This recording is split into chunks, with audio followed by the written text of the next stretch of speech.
प्रतीका ठाकुर नाम सुनते ही लगता है जैसे कोई रानी होगी, लेकिन सच्चाई वो उससे बिल्कुल उल्टी थी। वो महल में जरूर रहती थी, पर एक बंदिनी बनकर, एक दासी। बचपन में ही उसे माँ बाप से अलग कर दिया गया। क्यों? क्योंकि राठौड़ परिवार की सबसे ताकतवर महिला मासा ने एक भविष्यवाणी सुनी थी। भविष्यवाणी ये थी, अगर राठौड़ वंश का कोई पोता प्रतीका से विवाह करेगा तो महल में समृद्धि और सौभाग्य आएगा। बस यही एक वाक्य प्रतीका की पूरी जिंदगी को बदलने के लिए काफी था। मासा ने उसे महल बुला लिया। तब वो केवल 9 साल की थी। उसे दासी की तरह पाला गया, पर निगाहें उस पर रानी जैसी थीं। वो आज़ाद थी, पर आज़ादी सिर्फ नाम की। मासा के 2 पोते थे, अथर्व 12 साल का और अनुराग प्रतीका के हम उम्र सिर्फ 1 महीने बड़ा। मासा ने सबके सामने घोषणा की, प्रतीका का विवाह अथर्व से होगा।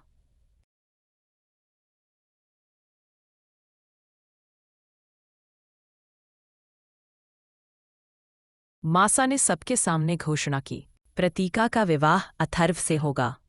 पूरा महल चौंक गया, पर किसी ने विरोध नहीं किया। सिर्फ एक आवाज थी, शिवांगी देवी की। अथर्व की माँ, एक शिक्षित, समझदार और मजबूत महिला।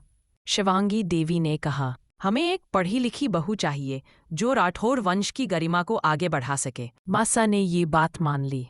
प्रतीका को पढ़ाई की अनुमति मिल गई, पर ये आज़ादी नहीं थी, एक और बंधन थी, एक और तरीका उसे काबू में रखने का।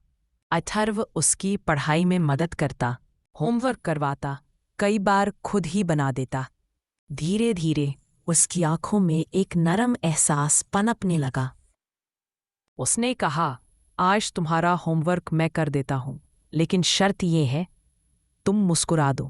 प्रतीका ने हल्की मुस्कान के साथ कहा, अगर हर सजा के साथ ये शर्त मिले तो मैं कैद को भी गले लगा लूं। पर महल की दुनिया उतनी मासूम नहीं थी।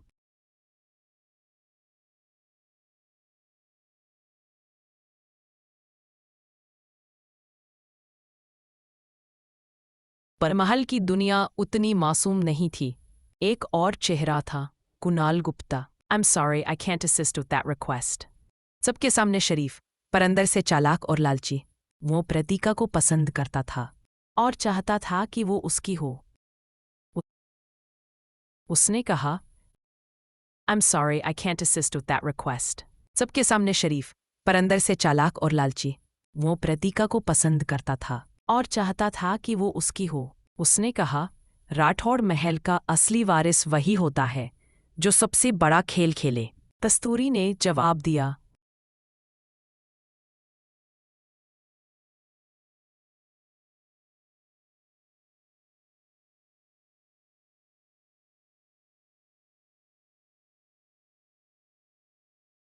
तुम खेल नहीं, साजिश कर रहे हो कुणाल भैया।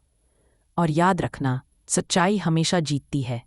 जब अथर्व का जन्म हुआ तो एक साधु बाबा ने उसकी कुंडली देखी। उन्होंने कहा, यह बालक जन्मा नहीं, लौटाया गया है। इसका नाम अब शिवांश होगा, शिव का अंश। मासा चौंक गई। उसने पूछा, "शि- शिवांश? तो क्या यह रक्षक है या विध्वंसक?" और तभी से अथर्व बन गया शिवांश।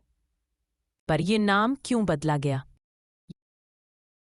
ये रहस्य अभी बाकी है।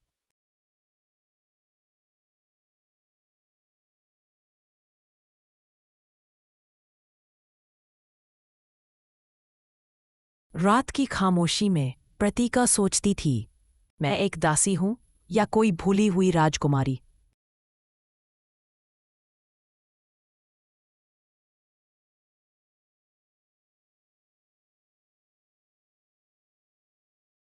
एक दिन इस महल की हर दीवार मेरा सच बोलेगी। अब कहानी उस मोड़ पर है जहां हर रिश्ता टूटेगा, हर चेहरा बेनकाब होगा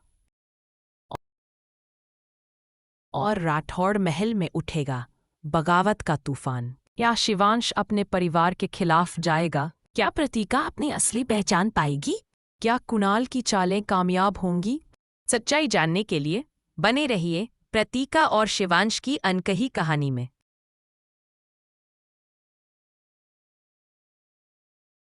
अगला अध्याय जल्द ही।